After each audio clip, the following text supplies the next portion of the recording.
বলছে সালাফিরা সালাত আদায় করছে কিভাবে, আল্লাহু আকবার। নাই, ইউটিউবে সার্চ দেন, আছে কিনা। একদম এভাবে বেঁধে আছে হাত। আর এক জায়গায় দেখানো আবার ওরাই ফতোয়া দিচ্ছে আঙ্গুলের পিঠে চুমু খেয়ে চোখে ঘুষতে হবে। তো রাসূল সাল্লাল্লাহু আলাইহি ওয়াসাল্লামের ডাইরেক্ট সুন্নাতকে উপেক্ষা করছে, হেও প্রতিপন্ন করছে, ঠাট্টা বিদ্রুপ করছে।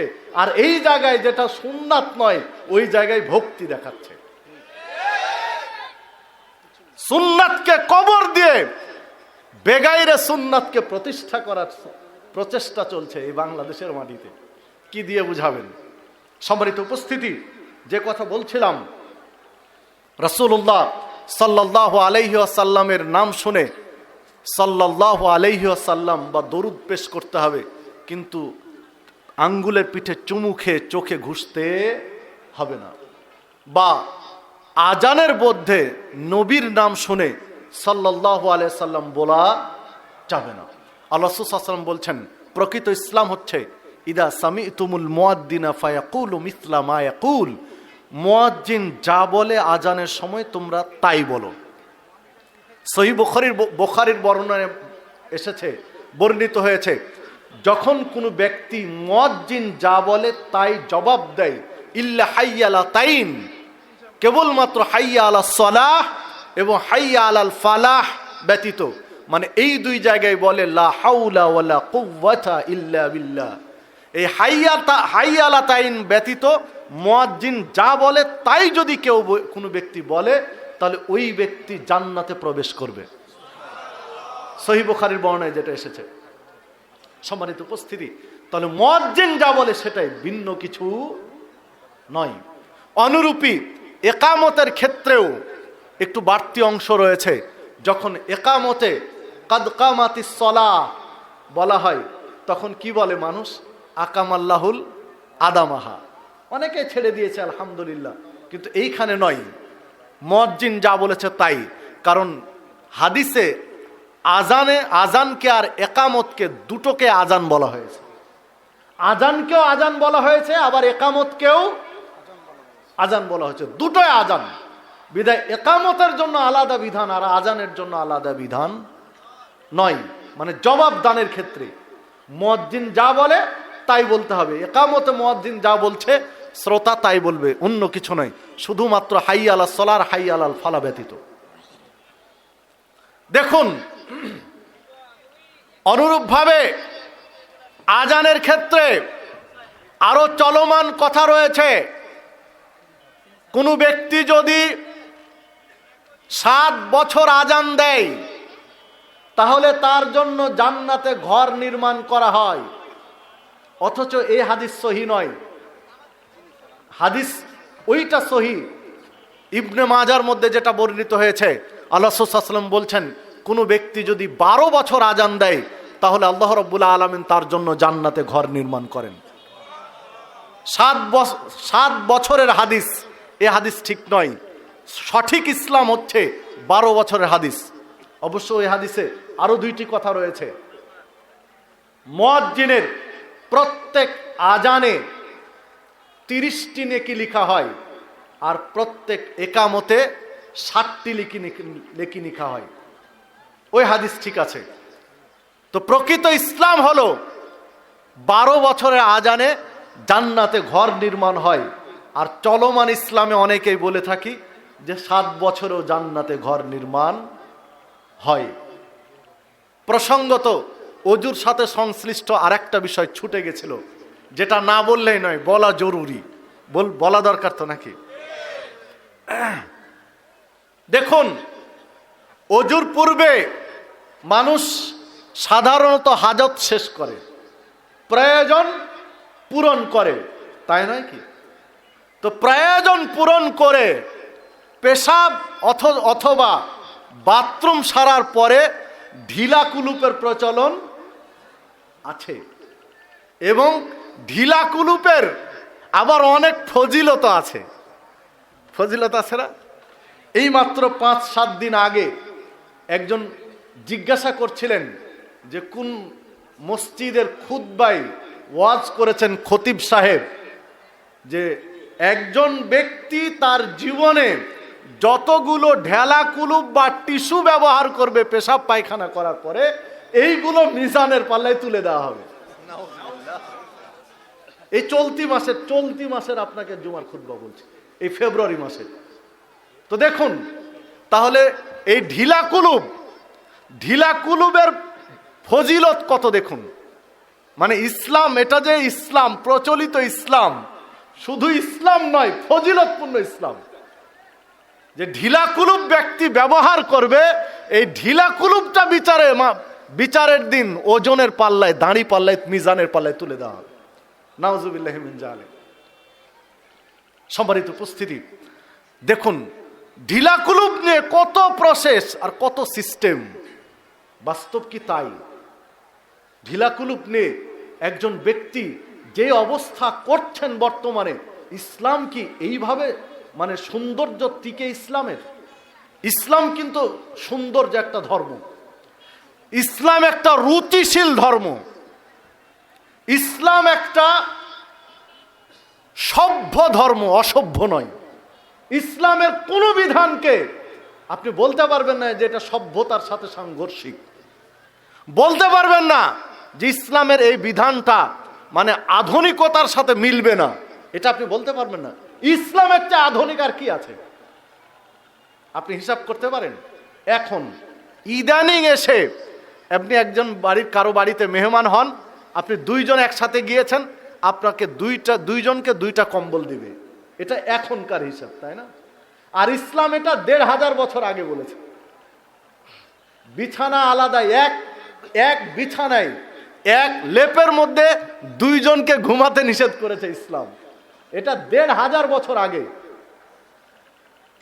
একই লেপের মধ্যে দুইজন নয়, তাই বলে আপনি ওইটা আবার স্বামী স্ত্রীর ক্ষেত্রে প্রযোজ্য করেন না। এক জায়গার মাসালা আর এক জায়গায় ফেলালে কিন্তু সমস্যা। যে কথা বলছিলাম যে দেখুন ইসলাম কত সূক্ষ্মভাবে বিষয়গুলো খেয়াল করেছে। প্রত্যেকটা বিষয়, যখন সন্তানের বয়স 10 বছর হয়ে যাবে, তখন ইসলাম বলছে যে তাকে সালাত পড়তে বাধ্য করো আর বিছানা আলাদা করে দাও। মানে 10 বছরের শিশু বাবা মার সাথে ঘুমানো ঠিক নয়। কারণ হলো স্বামী স্ত্রী ঘুমাবে, তাদের তো কিছু রিল্যাক্স মুড আছে, কিছু আনন্দ ঘন মুহূর্ত আছে। এই সময় 10 বছরের শিশু সেখানে থাকলে অনেক কিছু অনুভব করতে পারে। ইসলাম আলাদা করে দিয়েছে, তার ঘর আলাদা করে দাও, তার বিছানা আলাদা করে দাও। মানে কত সুনিয়ন্ত্রিত এবং কত সভ্য চমৎকার ইসলামের বিধান। আপনি একটা একটা করে বিশ্লেষণ করে আপনার কাছে পরিষ্কার হয়ে যাবে। দেখুন, অথচ এই ঢেলা কুলুবের অবস্থায় যা চলছে, যে পেশাব করে পানি আছে, পানি উপস্থিত, তারপরেও আগে ঢিলা কুলুপ করা লাগবে, তারপরে পানি। লজ্জাস্থান ধরে 40 কদম হাঁটতে হবে, আর না হলে একই জায়গায় দাঁড়িয়ে মানে এক পা উঠাতে হবে, এক পা নামাতে হবে। চলছে না এগুলো? আবার কেউ লজ্জাস্থান ধরে কেউ হাঁচি দিচ্ছে, কেউ কাশি দিচ্ছে, মানে কৃত্রিম হাঁচি কাশির ব্যবস্থা চলছে, চলছে না? কত রকম কোশেষ চলছে এই ঢিলা কুলুপ দিয়ে, তা হিসাবের বাইরে। বলুন তো, এটা কি সভ্যতার হানি নয়? রুচিশীলতার অভাব নয়? দেশের একজন গুরুত্বপূর্ণ মন্ত্রী যদি লজ্জাস্থান ধরে এরকম নাচানাচি করে, কেমন দেখাবে বলেন দেখি? ইসলামী বিধান সবার জন্য না। ইসলামী বিধান কি এক একজনের জন্য এক এক রকম? একজন মুচির জন্য শরীয়তের বিধান যা, একজন প্রধানমন্ত্রীর জন্য ইসলামের শরীয়তের বিধান তাই। দুইজনের জন্য কি আলাদা? একজন প্রেসিডেন্টের জন্য ইসলামের বিধান যেরকম, একজন রিক্সা চালকের জন্য ইসলামের বিধান সেরকমই, আলাদা নয়। তাহলে আপনি একটু হিসাব করুন তো, দেশের গুরুত্বপূর্ণ ব্যক্তি যারা, তারা যদি এই কাজগুলো করে আর হাজার হাজার মানুষ দেখে, তাহলে কেমন লাগবে? এটা একটু হিসাব করা দরকার। এক, দ্বিতীয়ত আরেকটি বিষয় দেখুন, রাসূলুল্লাহ সাল্লাল্লাহু আলাইহি ওয়াসাল্লাম স্পষ্ট যেই কাজগুলো করেছেন। আয়েশা সিদ্দিকা রাদিয়াল্লাহু আনহা বলছেন যে একজন শিশুকে আল্লাহ রাসূল সাল্লাল্লাহু আলাইহি ওয়াসাল্লাম কোলে নিলেন, আর ওই বাচ্চা প্রসব করে দিল। পেশাব করে দিল। পেশাব করে দিলে আল্লাহ রাসূল সাল্লাল্লাহু আলাইহি ওয়াসাল্লাম কেবলমাত্র পানি ছিটালেন, ওই পোশাকে সালাত আদায় করলেন, কাপড় ধুয়ে নেননি। শিশু সন্তানটা ছিল ছেলে সন্তান, পুত্র সন্তান। আবার কন্যা সন্তান যদি পেশাব করে তখন আল্লাহ রাসূল সাল্লাল্লাহু আলাইহি ওয়াসাল্লাম বলছেন এটা ধুয়ে ফেলতে হবে। মানে জন্মের পরক্ষণ থেকে কন্যা সন্তান যদি কাপড়ে পেশাব করে, এই কাপড় কি করতে হবে? ধুয়ে ফেলতে হবে, নতুবা পাক হবে না। আর ছেলে সন্তান, পুত্র সন্তান যতদিন পর্যন্ত মায়ের দুধ ছাড়া অন্য কোনো খাবার গ্রহণ করেনি, খায়নি, ততদিন পর্যন্ত যদি কাপড়ে পেশাব করে দেয়, পানি ছিটালে যথেষ্ট, ধোয়ার প্রয়োজন নেই। ইসলামের বিধান। তাহলে বোঝা গেল ছেলেদের পেশাবের চেয়ে মেয়েদের পেশাবের ক্রিয়া বেশি, এবং পবিত্রতার দিক দিয়ে ছেলেদের পেশাবের চেয়ে মেয়েদের পেশাব অপবিত্র বেশি।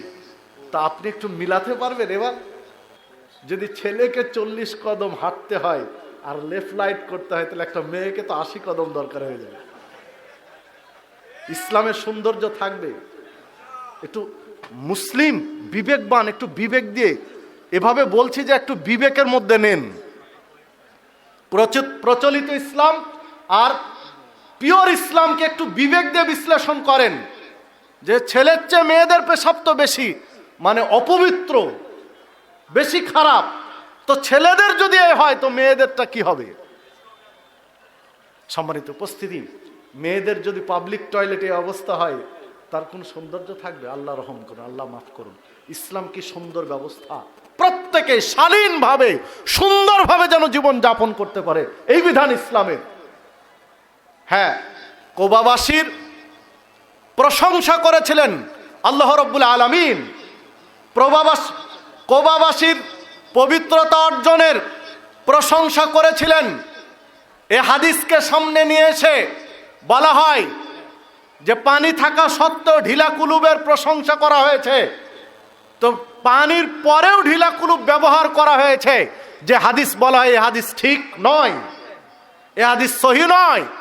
বরং কোবাবাসীর প্রশংসায় যে আয়াত নাজিল হয়েছিল, সহিহ হাদিসে যে প্রেক্ষাপটটা এসেছে, যে তারা পানি ব্যবহার করতেন। তৎকালীন সময়ে মানুষ ঢেলা কুলুব ব্যবহার করতেন, আর কোবাবাসী ব্যবহার করতেন কি? পানি। তারা ঢেলা কুলুব নয়, পানি।